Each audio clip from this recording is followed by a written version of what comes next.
द्वादश सर्ग उपनिषद कथन करना अद्भुत रामायण पुनाराम प्रवचनमो द्विपुजग अव्यक्तादन भवकाला प्रधानी पुरुषवरः परः तेभ्यो सर्वेमिदो जाता तस्मात् सर्वमः जगत् सर्वाथा पाणिदो पणिपाद तत्सर्वासुरिशिरोमुखम सर्वदेशुत मल्लको सर्वमातृतिष्ठता सर्वद्विगुणो भासी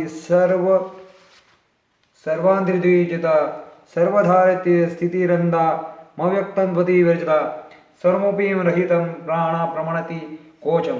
फिर रामचंद्र कहने लगे, हे ब्राह्मण श्रेष्ठ, अव्यक्त से काल हुआ, उसमें पर प्रधान पुरुष हुआ, उसमें यह सब जगत उत्पन्न हुआ है। वह सब और से हस्तचरण फिर शिर मुख वाला है, सब और से कर्णवान और सब और से अवरुद्ध हुआ स्थित है। सब इंद्रगणों को आभासपूर्वक रूप सर्व इंद्रियों से वर्जित सर्वाधार स्थिरानंद अव्यक्त द्वैत विरजित स उपमान से रहित प्रमाण से रहित तथा इंद्रियों से परे निर्वाकार निरभस्य सर्वभाषे परामृतम अभिन्न भिन्न स्थानी शास्त्रों ध्रुव में निर्गुणो परम व्योम तज्ञान सूर्यो विभु स आत्मा सर्वभूतानां सभायंतारम परत्परे निरुकर निराभास सर्वभास परामृत अभिन्न भिन्न संस्था वाले शाश्वत ध्रुव अविनाशी निर्गुण परम व्योमी उसके स्थान को कभी कहते हैं। वही सबको भूतों का आत्मा बाह्य व अंतर से पर है। सोहम सर्वत्र का शांतो ज्ञानात्म परेश्वरा मया दिदिमे विश्वेति जगत व्यापीर स्वरूपेण मत्स्थाने सर्वभूतानां यस्ते वेद स वेदा जिते प्रधान पुरुषो चैव तद्वयं मुरदमयम्। सो मैं सर्वद्ग्रामी शांत ज्ञानम परमेश्वर हूँ। मुझे अव्यक्त रूप वाले यह जब जगत विस्तार कर रखा है, सब प्राणी मेरे स्थान में ये है, इसको जानते हैं। वह वेदों को जानने वाला कहता है। प्रधान और पुरुष यह दो ही तत्व कहते हैं।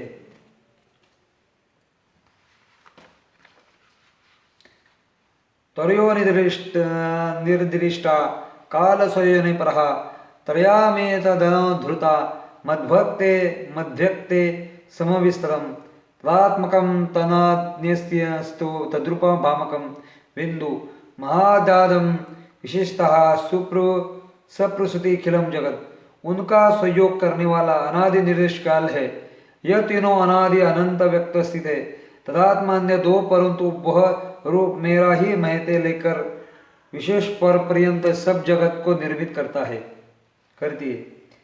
सा या प्रकृदृष्टा मोहनी सर्वदेहानां पुरुषे प्रकृति विमुक्तो च प्राक्तन गुणा अहंकारो व्यक्तानां तत्वकृते चते पश्चिमेशो आदोष विकरा प्रकृति महात्मनो कथिता।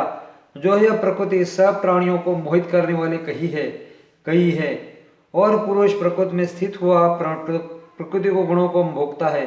अहंकार से विभक्त होने से वह पंचीसी तत्व कहा जाता है और आद्य विकार प्रकृति और महान आत्मा कहा जाता है।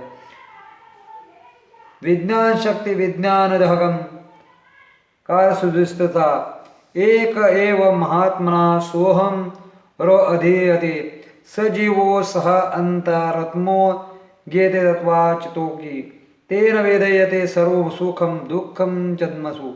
विज्ञान से विज्ञान शक्ति और उससे अहंकार उक्त कहा जाता है। वही जीव अंतरात्मा नाम से तत्व विज्ञान को द्वारा गाया जाता है। उनके द्वारा जन्मों को सुख दुख जाना जाता है। स विज्ञानात्मा स्यु मनः से दुपूर्वकम तेन धीरी शिवो तमस्मा संसार पुरुषो पुनः सचि विवेक प्रकृतो संगालकाने सुखम भवता काल सुदे भूताना काल संहारते प्रजा।